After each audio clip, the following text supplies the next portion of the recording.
morning, everyone, and welcome to today's exciting virtual event on how to find great real estate deals. Hosted only here on StreamYard, we're also live on Facebook and YouTube. So, welcome and hello. I am Sophia, your host from the Real Estate IQ Marketing Team, and I'm all thrilled to have you all join us here today for what promises to be an insightful and action packed session. Today, before we start, I would like to introduce ourselves. We are Real Estate IQ, and we are a lead generation company that offers many solutions to your real estate needs. So whether you're looking for education, for leads, for a community to be part of, to help you get through your deals, win your first deal, then you've come to the right place. And we're so excited to have you here with us. So, again, today we will dive into the world of real estate investing with none other than our speaker for today, Steve Liang.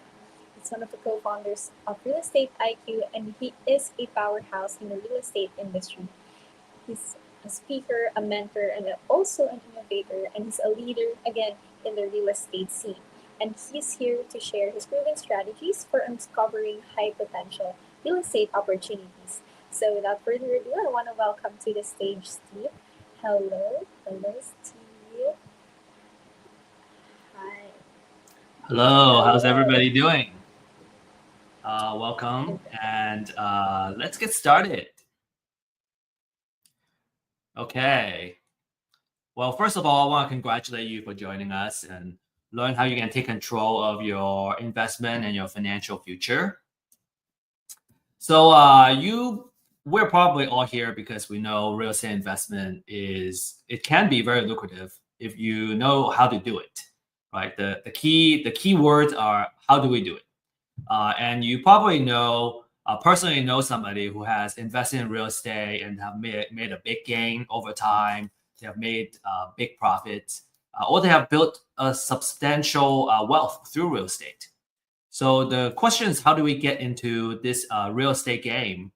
So we're going to learn a lot about the game and how do we make big profits. What are the ways to make these big profits? And a lot of details of how we do it. So first of all, a couple of success stories just to kind of show how lucrative real estate investment can be. Here we have a success story. I believe it's in Dallas. We're looking at $46,000 of profit. This is in Carrollton, which is, I believe, it's in Dallas County, the part of Carrollton that's in Dallas County. The other one is in Dallas, $85,000 in profit. Some people make that much in a year, right? In a yearly salary, or maybe some are, it could be an aspirational number for some folks. So in just one deal, you can potentially make this much. So the natural question is, how do I find these deals and how can I make money from these deals? So we're going to talk about all these, and we're going to dive in detail today. So my promise to you is that at the end of this webinar, you'll understand how you can find great deals. You understand the formula that you use to identify the deals. From a kind of experience standpoint, if you're a new investor, this is a really good place. You can get knowledge and get it started. Actually, we just had a last module and a couple of questions that we have, which is about, how do I make sure that I'm giving an offer, or am I gonna figure out what is a good deal? So we'll be addressing that. And if you're an experienced investor, you want to know how to generate leads and you want to look for new ways to find deals and generate leads, this would be a really good place too. From an exit strategy, finding deals is the start of everything, right? Lead generation. So wholesale, fix and flip, buy and hold, it all applies. So just a reminder, I have found that turning off notification and distraction is a big part of productivity and focus. And so just want to encourage you to do that. And also use the chat to introduce yourself.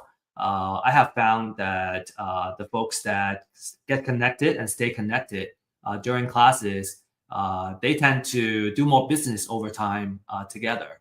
And so make sure you're taking advantage. You're already here. We are spending the time here. So just make the most out of your time in this class. Okay, so make quality connections. So disclaimer, we show this in all our webinars, is that, this is for educational purposes only, right? Make sure you always do your due diligence before making any investment decisions. We don't offer any advice in investment, financial, or legal. All right, a little bit of background. I'm an executive partner of Real Estate IQ, and over the years, I think just through doing and building the business, I would say my strength is probably more in the marketing side and the data side. My background is in science and engineering, and I was always interested in real estate. And I have family who have, I guess, thrived back in the days in real estate. So I always thought, okay, how do I get into real estate? Because if you're doing the right thing in real estate, you can generate a lot of cash flow, and it could be a really good way of making a good living and also making a difference in your community. The problem I found was that in real estate, it's hard to find knowledge. Just in real estate in general, I remember buying my first property as a homestead. I learned a lot from the real estate agent that I was working with. But it's very hard to find that information online or elsewhere. Even to today, it's still difficult, and it's harder for real estate investments. Right? It's a kind of niche place. You got to know where to look for it, and you're in the right place because you found it. I also found that for data and technology, it's hard to do that, find that for real estate investments. It's been getting a little bit better, but I think there's still a way to go. And also, it's hard to find mentors and fellow entrepreneurs to connect with, especially during the COVID time. We were kind of segregated socially, and it was just difficult to connect with people. So that's why we established Real Estate IQ to bring the knowledge, right? Webinars, classes. We also have paid workshops that you can take advantage of, and where we do deep dive in certain topics like fix and flip or buy and hold type of strategies. Real Estate IQ, our core product, is the deal finding data, so you can use it for your lead generation purposes. And finally, we are here to establish a community, right, to really kind of offer the support, because sometimes you got the knowledge, you got the tools and the data, but there are places where we just we get stuck. Sometimes it's a very, very small thing, but if we don't know how to do it, we just don't know. And so having that mentor and coaches that we can easily connect with and ask for help, I find that tremendously valuable.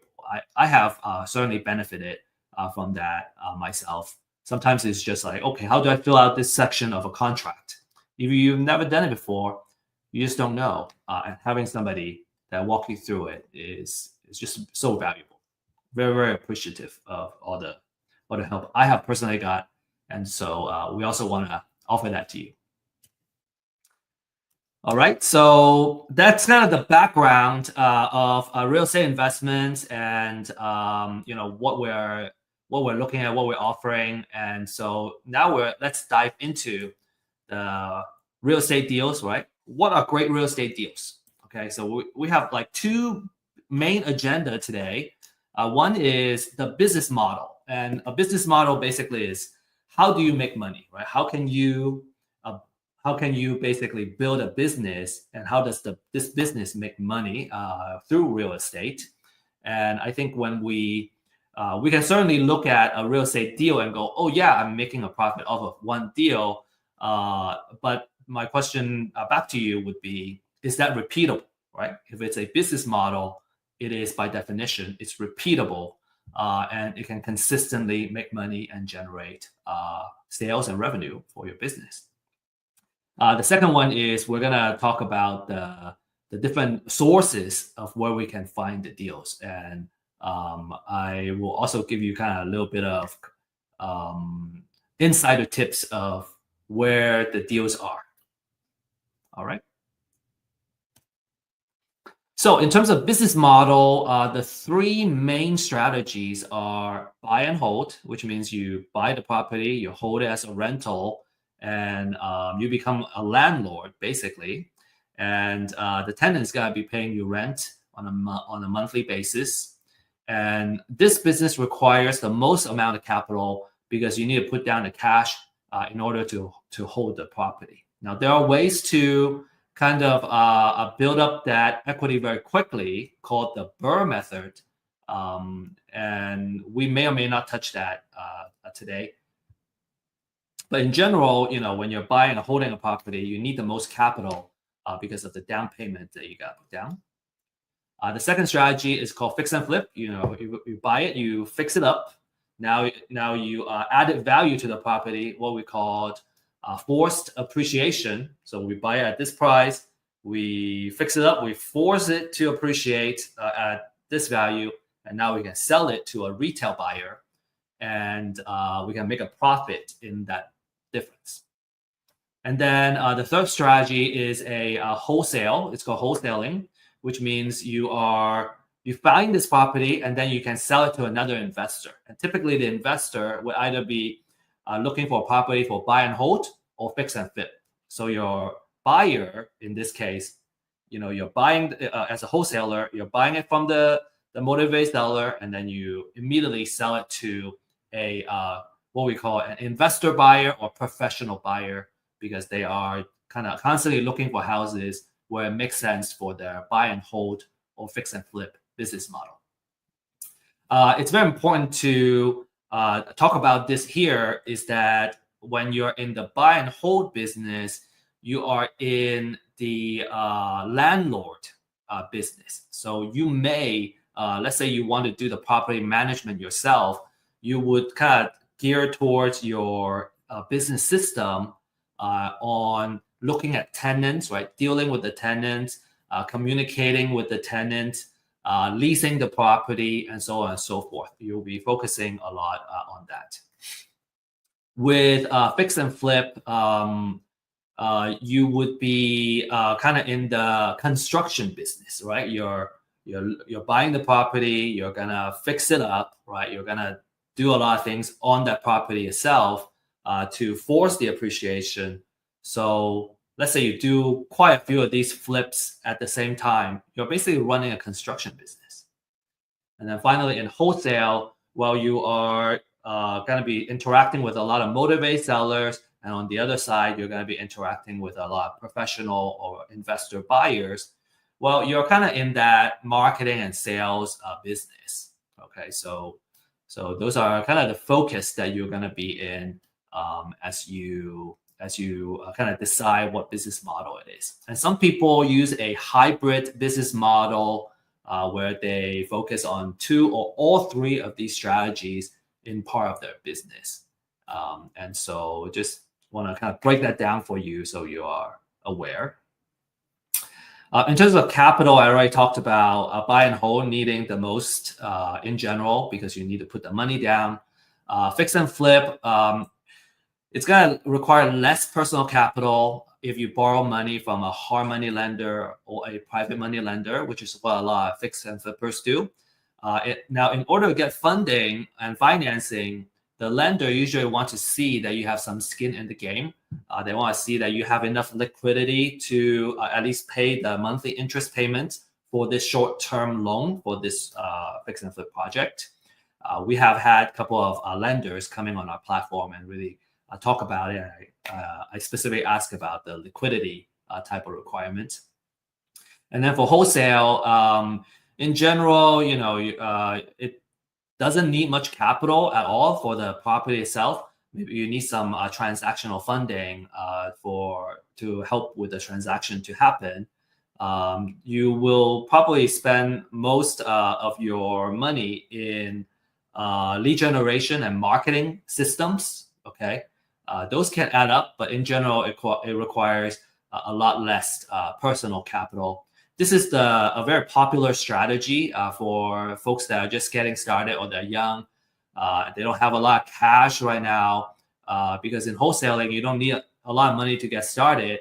And typically you get 7,000. I've heard an average deal you can make about $10,000 just by finding the property, putting it under contract, and then turning around and selling it to a professional buyer. So now let's look at some numbers. Okay, for buy and hold, a very important rule of thumb is called the 1% rule. And we always use the 1% to calculate the offer price, okay, for single family properties. So the 1% rule basically says that if I buy this property and I can rent it out for 1% of how much I buy on a monthly basis, then it would be a good deal. So it's just a very kind of rudimentary, preliminary rule, general rule of thumb, right? Because when I see a house that's say $150,000, I go, okay, can I rent it out for $1,500 a month? Right? It's a very easy way to kind of run the calculation. Now, in order to make it fit, right, to come up with that offer price that fits a 1% rule, we just need to do a little bit of kind of that manipulation where let's say I can find out what the market rent is, the market rent is, and let's say in this case, it's $2,500 a month, right? So in a big metro area, $2,500 can be very normal, or maybe even on the lower end. In the more rural area, this rent can be a little more than people are used to paying. So it all depends on your local area. So let's say the rent is $2,500. So I multiply that by 100, right? Because I want that 1%. And so now I come up with a number which is 250,000. And now let's say I need to fix up this house, and it's gonna cost $20,000 to put paint, a new carpet, all that stuff in place. Then when we subtract that from the 250, then I would know that my distress offer is $230,000. So in other words, if I kind of go from the bottom to the top, is if I buy at 230, I add the repair cost. So now my entire kind of out of pocket or entire spend is 250,000. So then if I can rent it out for 2,500 a month, then it's a good deal, right? I can cover everything. Now, obviously, if I can buy it at less than 230,000, that's even better. But I want that 1% I want it to meet that 1%, so I'm in a good place. So the next slide, we're going to talk about that 2,500, kind of break it down a little bit to go, okay, this is why we need that 2,500 to be a decent deal. Another thing to kind of to look at here is that I put a wholesale fee here of $0. So for a wholesaler, right? Let's say I'm trying to sell it to a buy and hold investor. Well, I know the investor is gonna offer at most 230. That means if I want to make $10,000 here, then when I buy it directly from the seller, I want to mark it down by another 10,000. So I will offer 220,000 and make my 10K, and then the buy and hold investor will enter at 230 plus the rehab, and then that's how all that math will work out. All right. I think I will have some further examples in there. Okay, so this is just an example. Okay, so for that $2,500 per month, it needs to go somewhere. We are not pocketing where we cannot pocket everything, but it makes sure that we have enough monthly cash flow to make this worthwhile. So in this example, right, let's say the mortgage is $1,200. Right, there's also property taxes, there's insurance, there's HOA and maintenance and all that stuff. So when we subtract everything, then a monthly cash flow is $575 on a monthly basis. So that would be a good example, right? Because we already factor in that 1% rule. Now I have a cool monthly cash flow, just sitting there and kind of making money for me. A couple of things that you want to kind of pay a little more attention to when we go a little bit deeper is that if you hire a property manager, they're going to take some of that cash flow. And then if there's some repairs, maintenance, again, we kind of have this already accounted for here in this calculation. But when we're talking about $500, $600 on a monthly cash flow, that's a pretty good deal. So imagine you have not just one, but 10 of these, right? So if I have 10 of these houses, then I'll be making $5,750 a month, which is about $69,000 a year. If it's 20 houses, it's $138,000.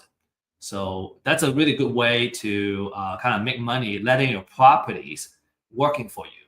Not to mention that your mortgage here, there is a part that pays the interest of the mortgage that's tax deductible, and then there's a part that goes towards the principal, which builds up your equity.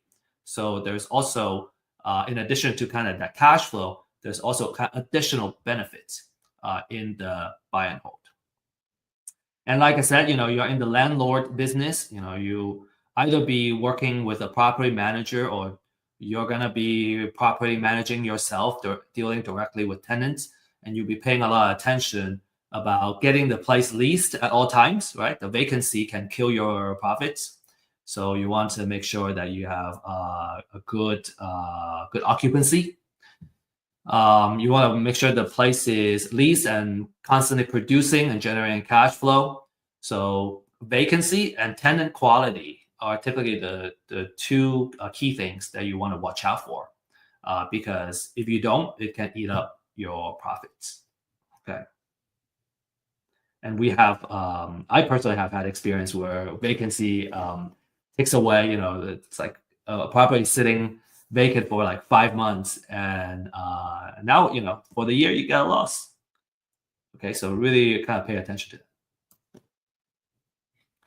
So really stress that buy and hold is a great wealth generator. So if you can find a good deal, you can afford to hold on to it.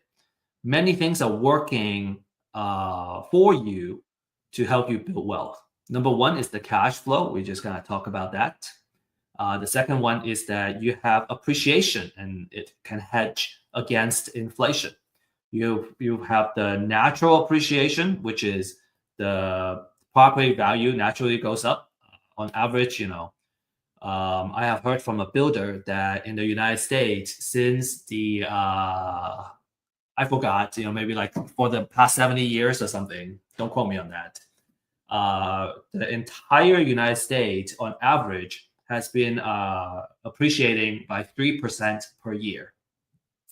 And that's the entire United States. Some metro area where it's growing faster, maybe doubling that. So you might have seen your property, if you have been holding properties, that the value has doubled in like 10 years, right?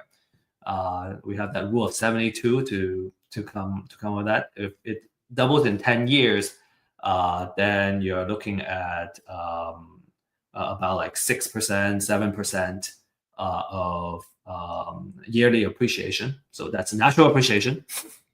I kind of talked about the forced appreciation, which is you're actively like fixing up the property to bring it to the market value. So if you bought it at a good price, you force it to appreciate, and now it's worth more. So that's two things working for you. Natural appreciation, more passive, right? As the market goes up, you go up. Forced appreciation is more active. You fix it up and you bring up the value. You also have tax savings, right? You got depreciation, taxes can be written off. You can also write off operational expenses in the property. And then finally, I kind of talked about that, which is the loan pay down, right? So as you pay more and more towards the principal, your equity gets built up, and then now you own the property, say outright, and And now, every single month you just have free cash flow, basically, that you don't have to pay any more mortgage of if it's already paid off.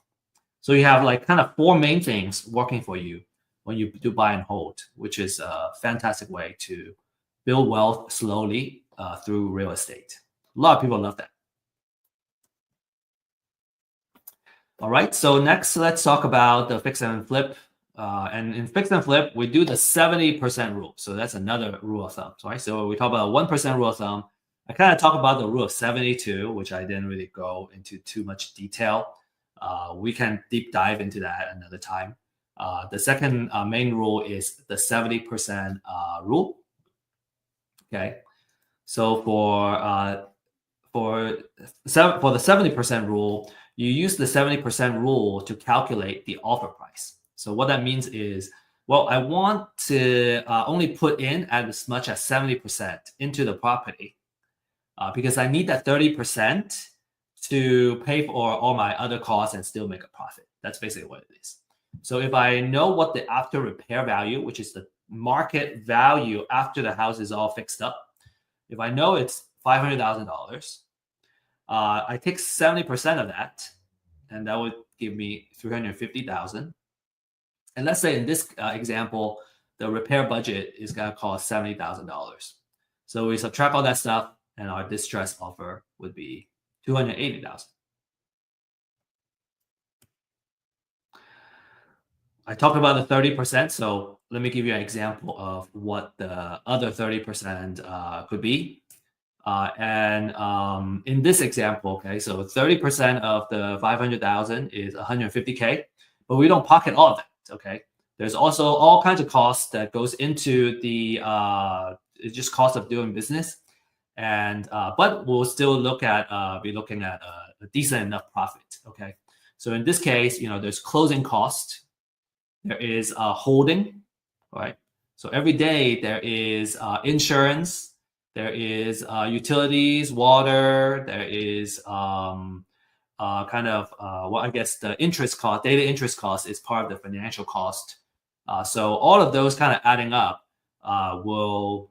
So you as a fix and flipper, you want to manage your cost, and I think in general is by reducing your holding costs by making sure that your project doesn't run a long time, because the longer it takes, you're going to have a higher holding cost, and then your financial cost is going to be more as well if you got the funding from either private lender or hard money lender. But then you still have a very decent sized profit at the end of the day, and that's a short term gain. It's a fantastic return for just one project. So if you just do one or two projects at this kind of a number on a yearly basis, that's already a pretty good place you want to be. Obviously, if you do one per quarter, now you might be making more than a regular salary.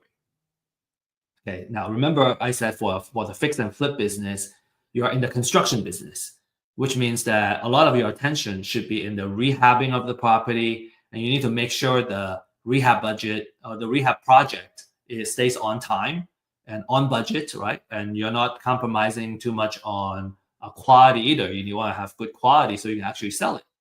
And so cost overrun and project delays can eat up this profit. Lastly, we have the wholesale business. Wholesale, again, it's very popular. It doesn't need a lot of capital to get started. You acquire the distressed property directly from the motivated seller, and then you can sell it to an investor. And now that said, we have clients that also are using our data because they wanted to go directly to the motivated seller instead of buying from a wholesaler. So you just want to be aware that in this case, you're kind of you're saving the wholesale cost to you don't have to pay a wholesaler, but now you're also kind of adding that marketing operations in your business to acquire deals. So you're in the marketing business. If you're a wholesaler, you'll be paying a lot of attention in marketing and acquiring the property. and also disposition, right? Because you gotta know the your client, which is your investor, the investor that's gonna buy your property. And so you're gonna kind of basically you acquire the property from the motivated seller, and then you're gonna match it with the investor that fits in their buy box.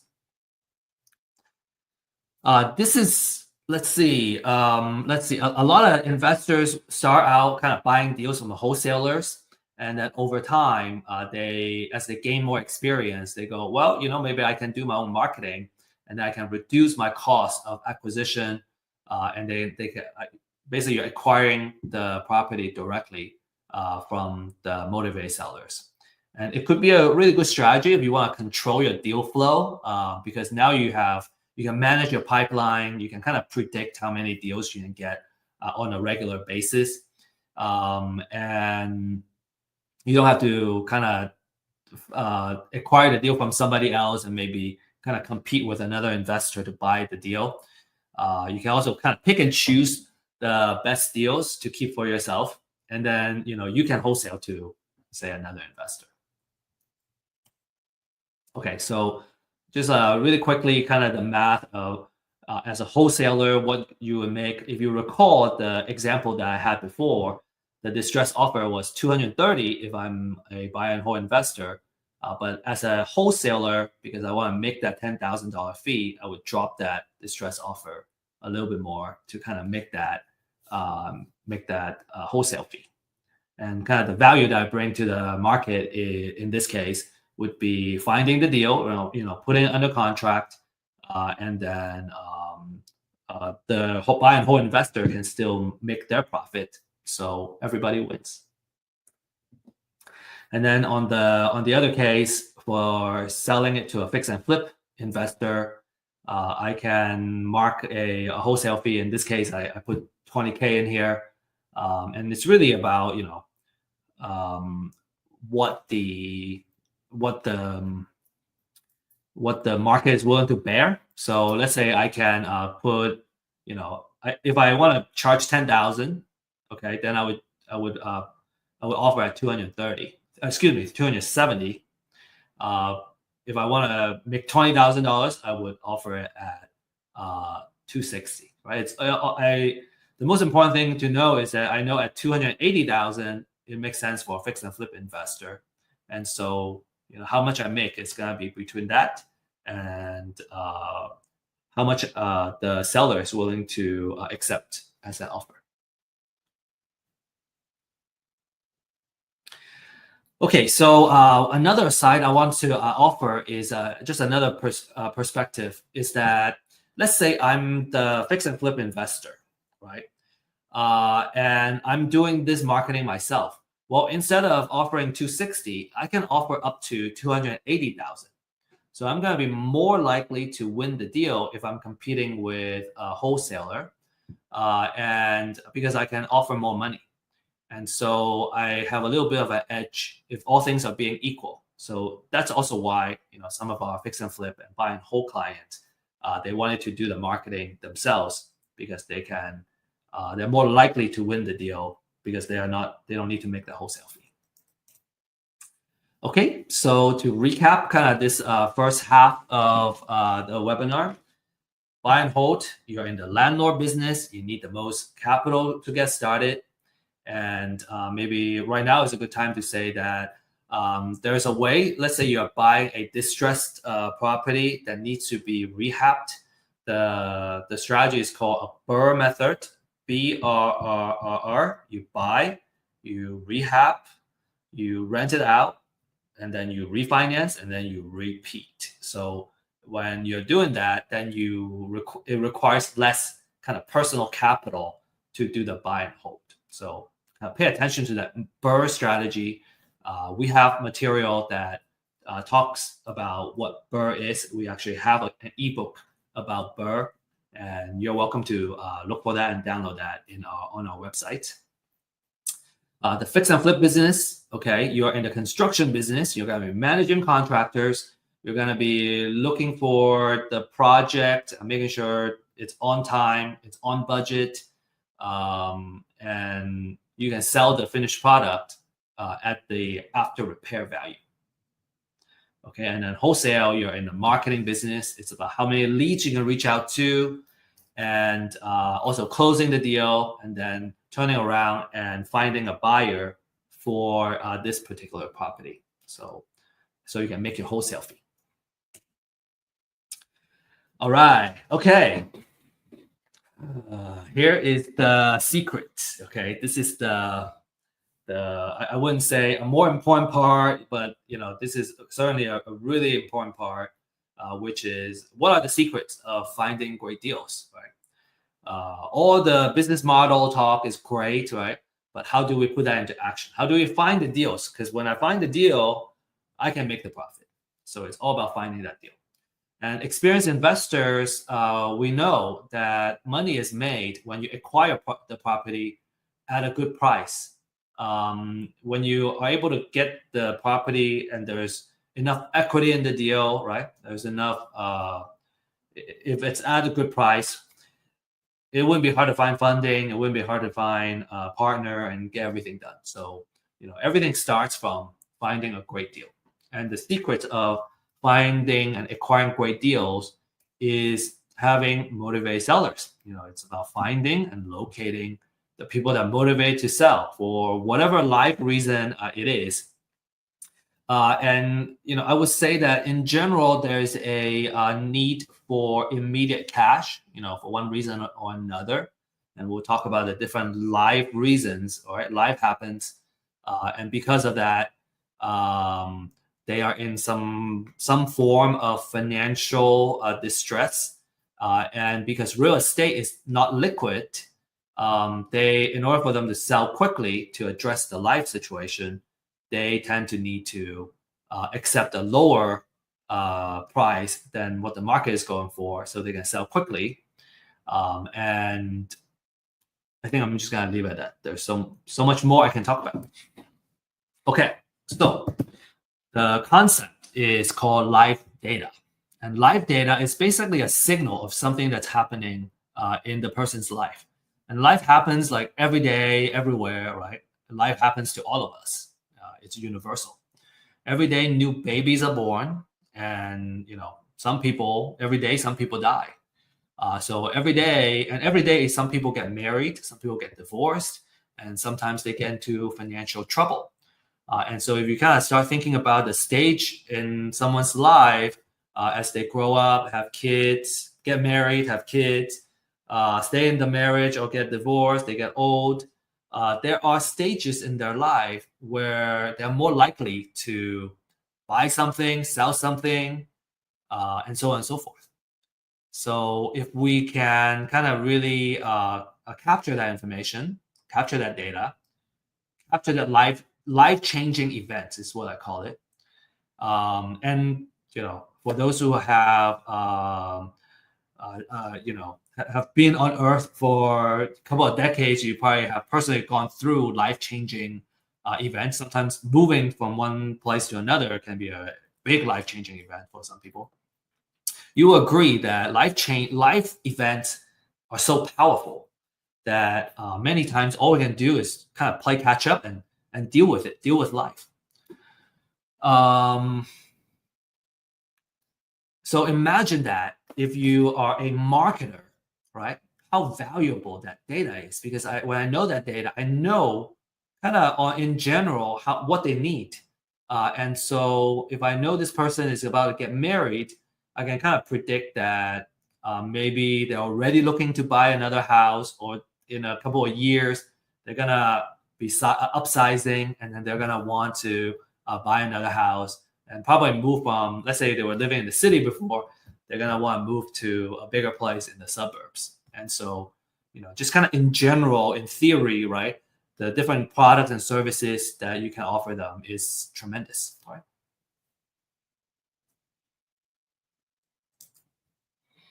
So to find motivated seller, we want to get our hands on some aspects of their live data that tells us that, hey, they want to sell. So first of all, they should be owning real estate, right?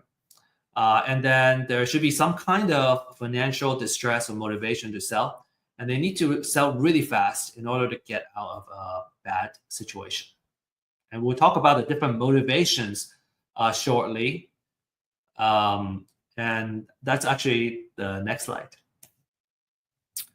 Okay, so we'll talk about the different motivation, and I call it the different sources of motivated seller. Okay, so the different type of live data that matters in real estate and for real estate investors. And you can imagine like this is the kind of data that also makes sense for a real estate agent. If you're in the listing world, you're looking for folks that are motivated to sell. Now, some you can help as a listing agent.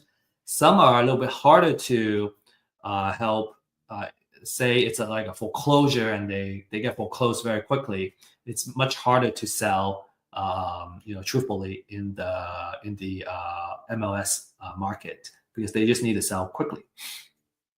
Okay, so the first one is the pre-foreclosure. Okay, because their house is about to get foreclosed. They're about to lose their house in an upcoming foreclosure. And it could be next month, it could be a month from now, and all that. We want to know what the auction date is on the property. A lot of investors, they love this list. It's actually one of our kind of most popular lists because these motivated sellers, they're in a desperate situation where they need to sell really fast. So for pre-foreclosure, you're reaching them because before their house hits the auction, and you can directly negotiate with the buyer. Let's see. So a couple of experience I can share is we had a candid REI kind of joining us and sharing how they market to the foreclosure pre-foreclosure list, and their approach, which I find is much better too, is that obviously you can just approach them and go, hey, you want to sell your house. And you may get a lot of bad words and hostility thrown back at you because, in a normal circumstance, who would want to sell their homestead, right? Some people want to, and then they welcome that conversation. Some people may not want to. And I have found what has been useful has been that if we position ourselves as their advocate, we can position us as, because most people don't want to go through the foreclosure. They want to stop the foreclosure. And so a really good approach that I found useful is to create the mindset, right? First of all, having the mindset and also having marketing material that helps them stop their foreclosure. And be a resource for them. Kind of go through the different ways that they can potentially stop their foreclosure, build that trust. And maybe there are times where you go through that and they don't need to go through the foreclosure anymore. For example, just last month, we had a tax foreclosure prospect, and I was able to reach out and reach him kind of on a Thursday. No, it was a Friday right before the auction. The auction is going to happen the next Tuesday. And they needed to figure something out. Otherwise, the house is going to go into foreclosure. And he says, you may hear this a lot. They go, I'm waiting to hear back from my attorney, or I'm waiting to hear back from the court or something. Well, on that Friday, you only have one more business day, which is Monday. And then the next one is that auction Tuesday. So they don't have a lot of time. We were able to connect them with somebody that, with an attorney that ended up helping them pause that foreclosure and kind of solve that problem so they don't have to sell the house. And, we didn't gain anything from that lead. But the good thing is we were able to help them.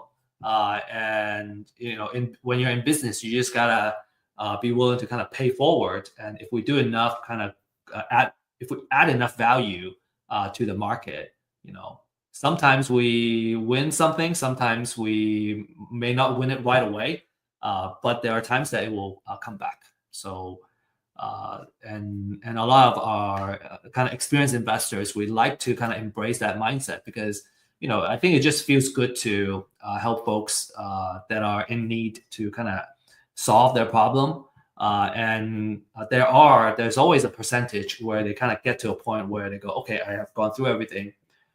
There's no other option. I have to sell to someone. And if we have been just so valuable and we are able to build that trust, we're gonna kind of be that person to acquire that property. And I really prefer to be in that position than trying to take advantage of someone else's situation. Okay. From a pricing standpoint, these lists are not cheap. They're about $80, $90 per county. So to cover a metro area, you may need I put 200 to 300, sometimes maybe even upwards of more than $300 on a monthly basis. And you don't have to mine this information, right?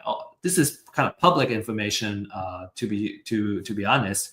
But you don't need to spend all that time to find the information and do the research that you need. $200 to $300 is actually a really good price to get into this.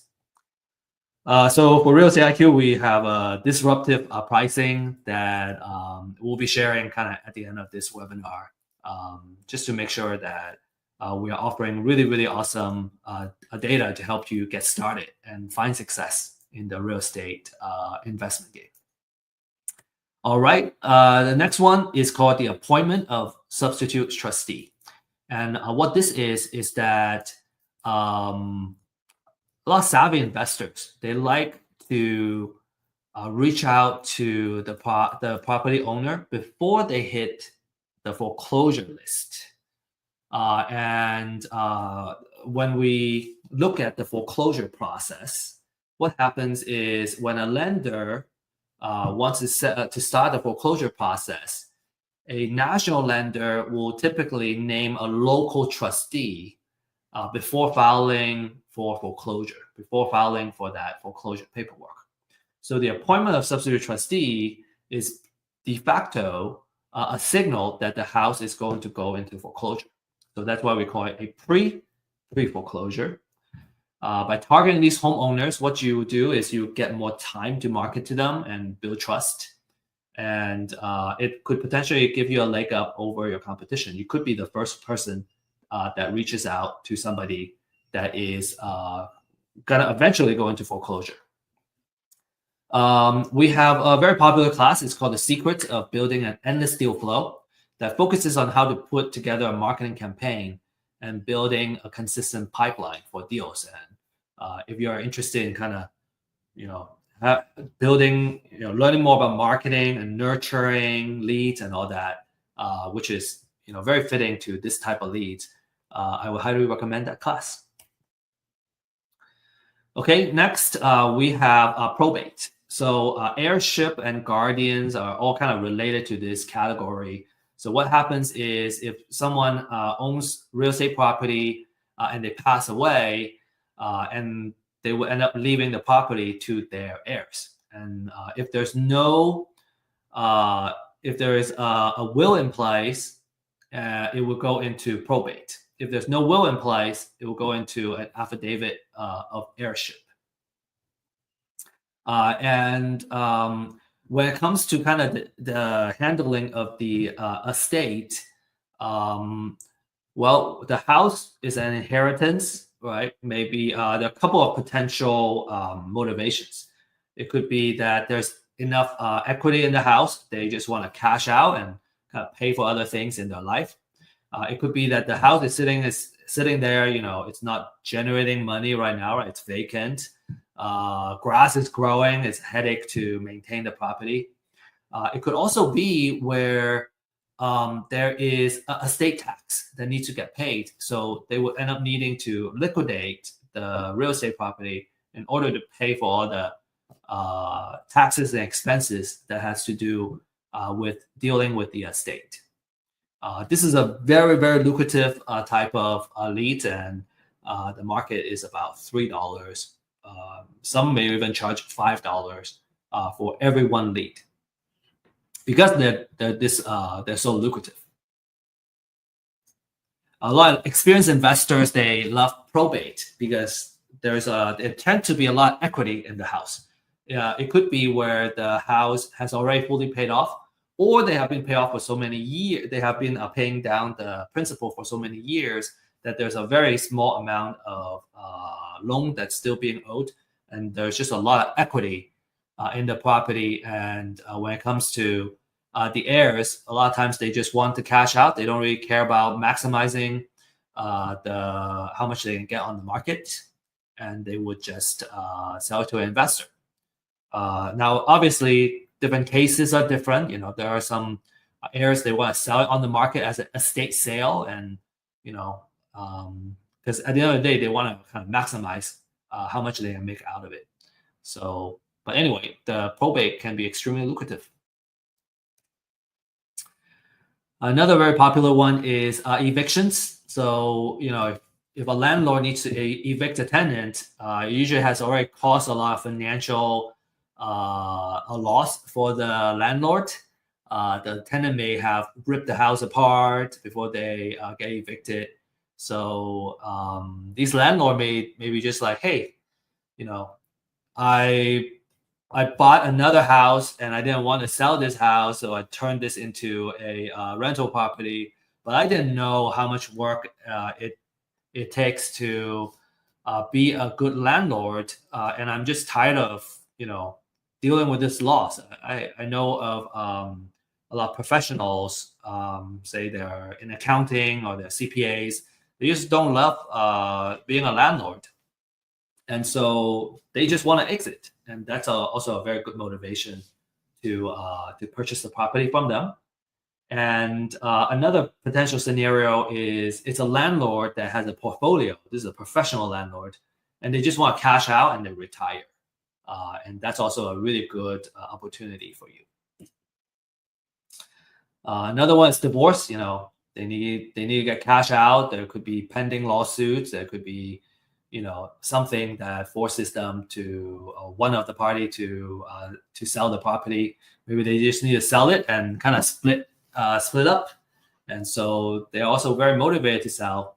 There could be some bitterness and hostile situation where they're not looking for a fair compensation, but maybe there are emotions where they just don't want good things to happen to the other party. Like there are bad divorce situations, and so those could be opportunities for investors too.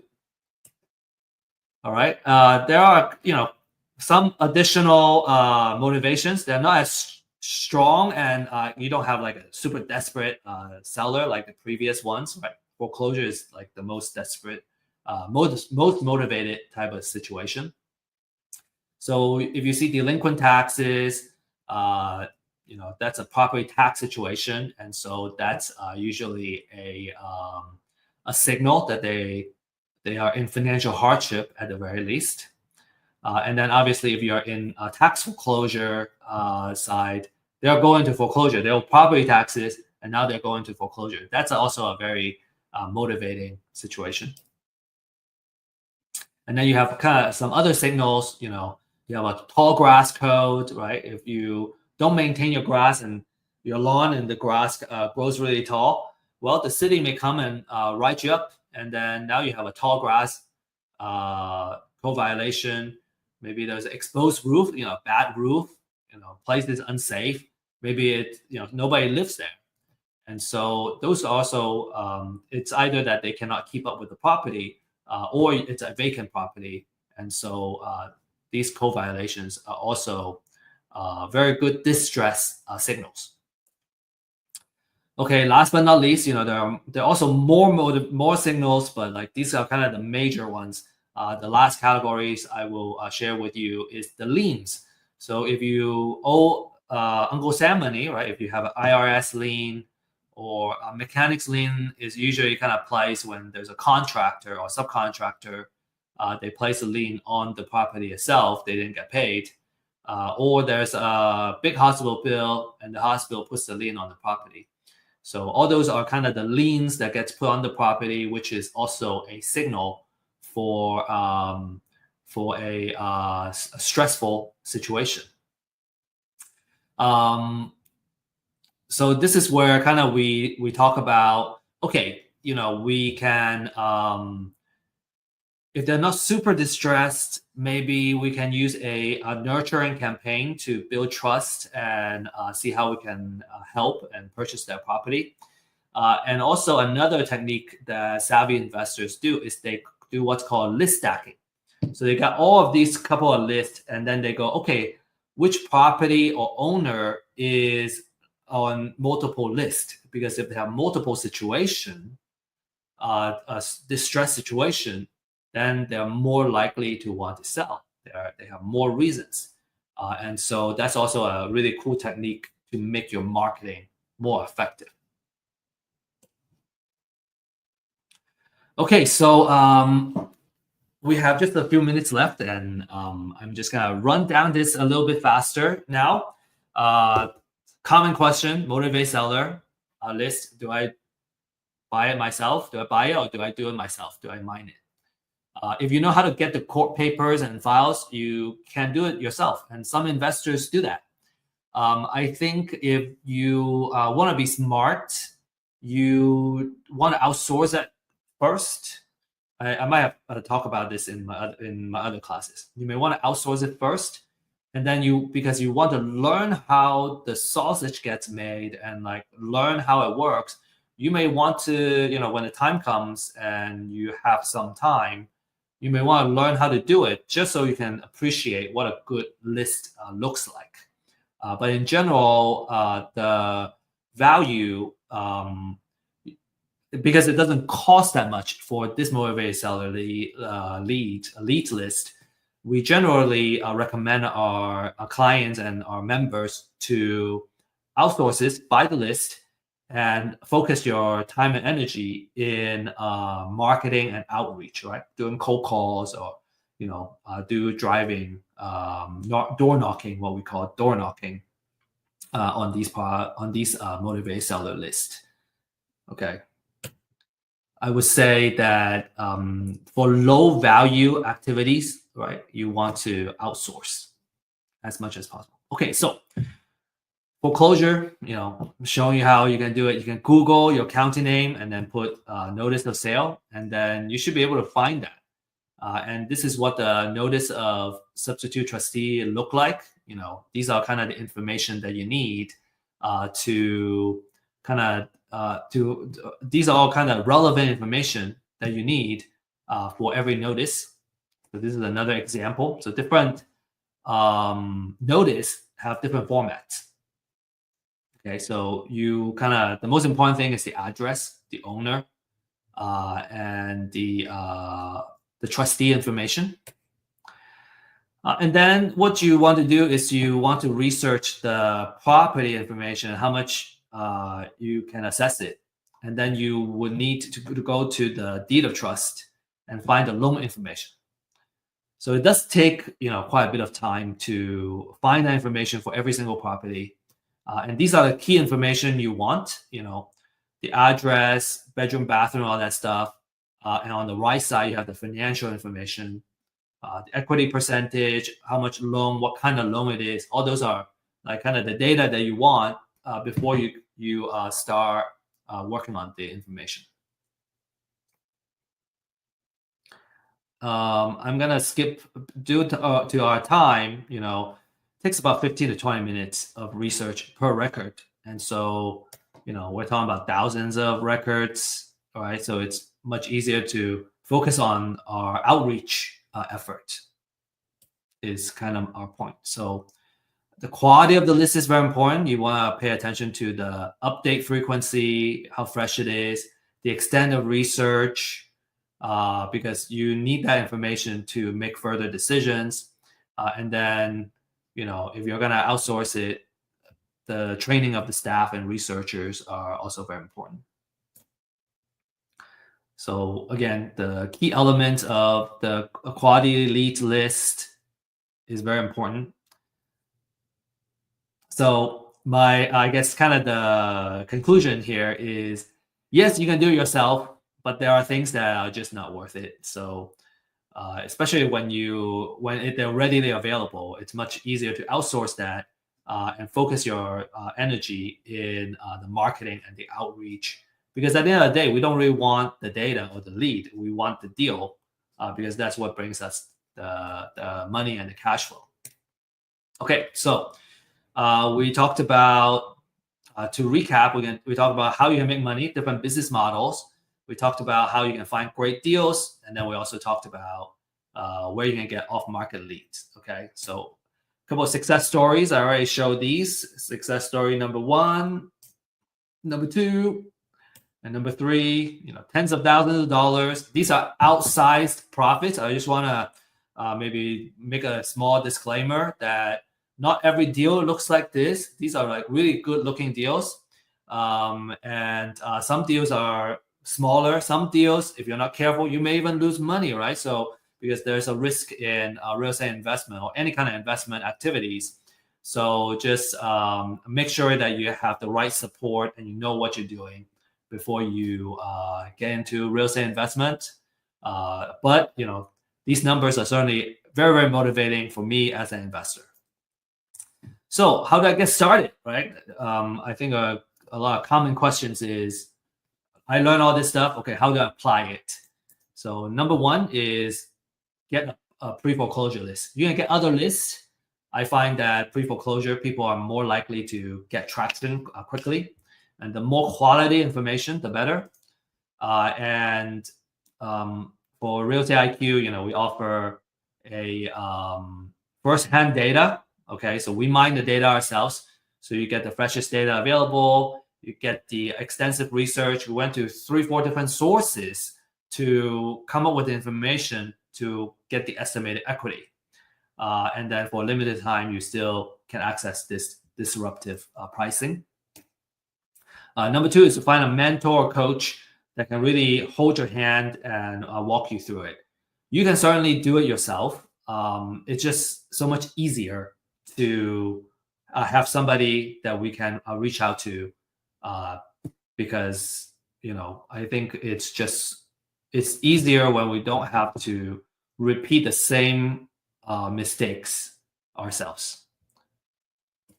And then when you're really serious about a particular property, you want to be able to do the title research and see all the liens that's on the property. And the cost is between $40 to $75 per property. You may be able to skip that if you're gonna close the property with a title company. They can do some of that research, but you usually need to have the contract in hand and you're ready to close before that happens. So a couple of success story. Justin got new leads, right? A steady flow of influx of new leads to get started. Ismail, an average deal of $8,000. He made 10 transactions already. And then Daryl, got 2 deals under contract. Excuse me, four deals under contract, and about $1 million in that value, and he's expecting to make 10 to 15% of the profit margin. Okay, so if you're interested to learn more, learn more about real estate, ask about our community membership, and what are the next steps. We're here to guide you. And when you're ready to get started, then you can kind of see what the solutions are all about. You can schedule a 30-minute complimentary one-on-one consultation. And if you need help closing your deals and whatnot, we have folks that can partner with you and help you with these deals. And so you just need to send an email out to me. Finally, is a couple of additional things you want to learn by doing. And so we have a online meetup that meet on a Friday base, every Friday at 9:30, where we teach about different ways of investing, and especially if you have a deal that you don't know how to do, you have a lead, we can give you the coaching and what the next steps are to keep the deal moving, all the way where you can close and dispose and make profit of your deal.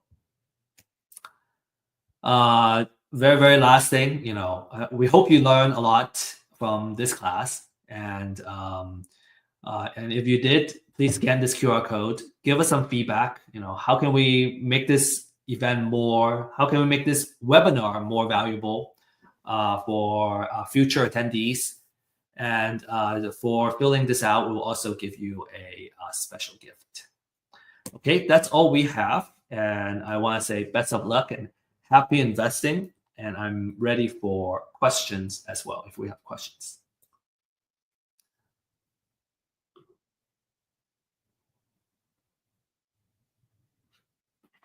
All right. We have a couple of questions here.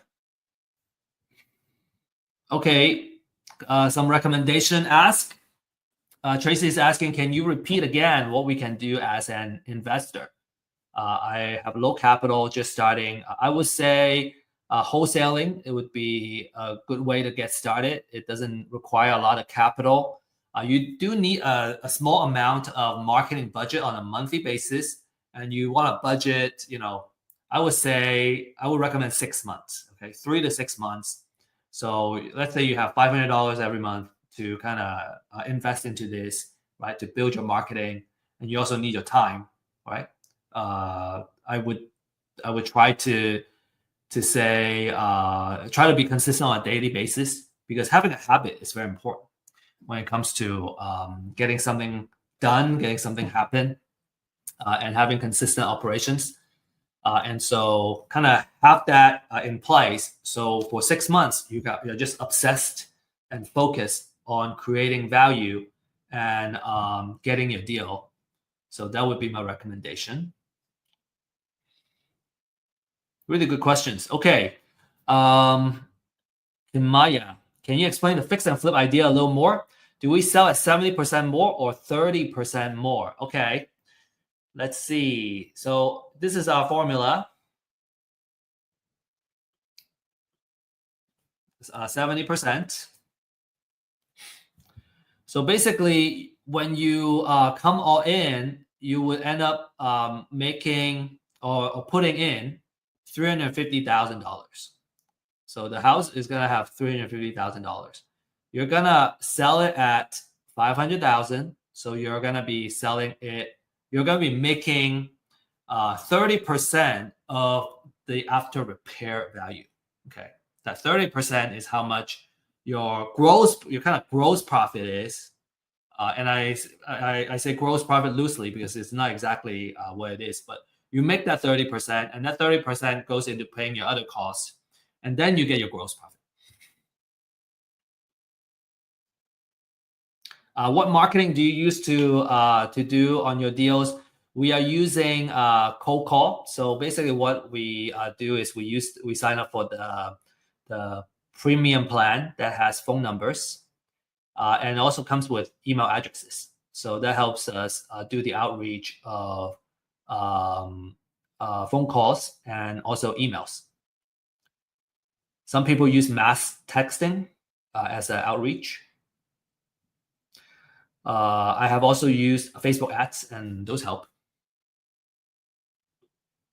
Okay, Craig asking, does forced appreciation still work even though the community is not attractive for investors? Does forced appreciation still work?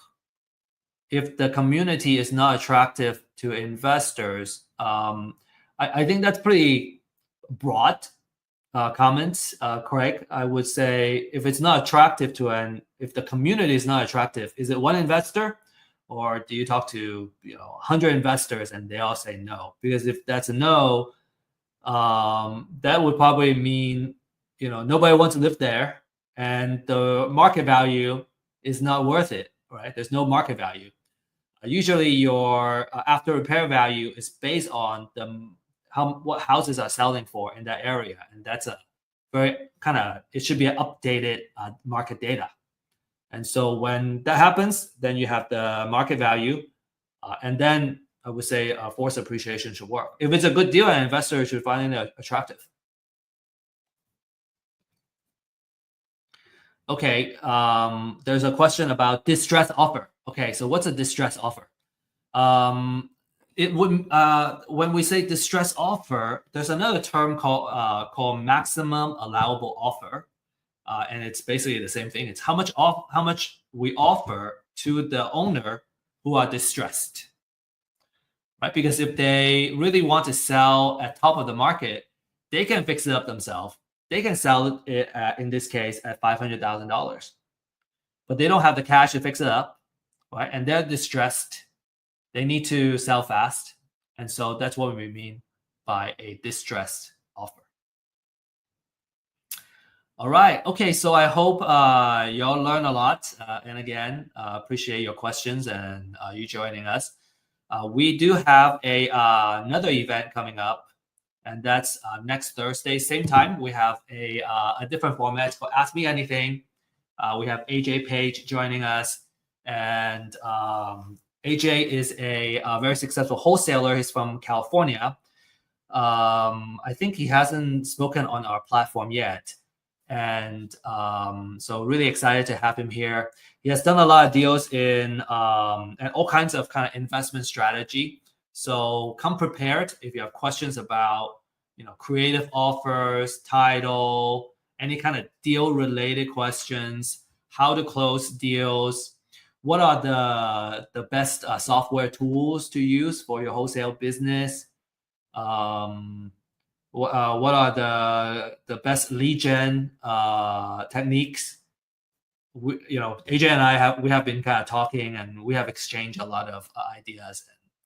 And he has given me a lot of tips too on what he's been doing. So I hope you're gonna learn a lot from him next week.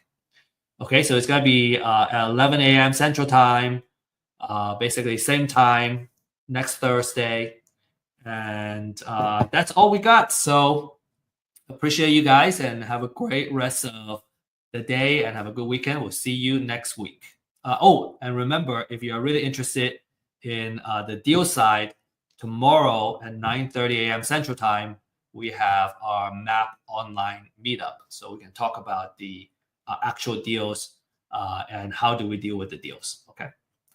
All right. Have a great day.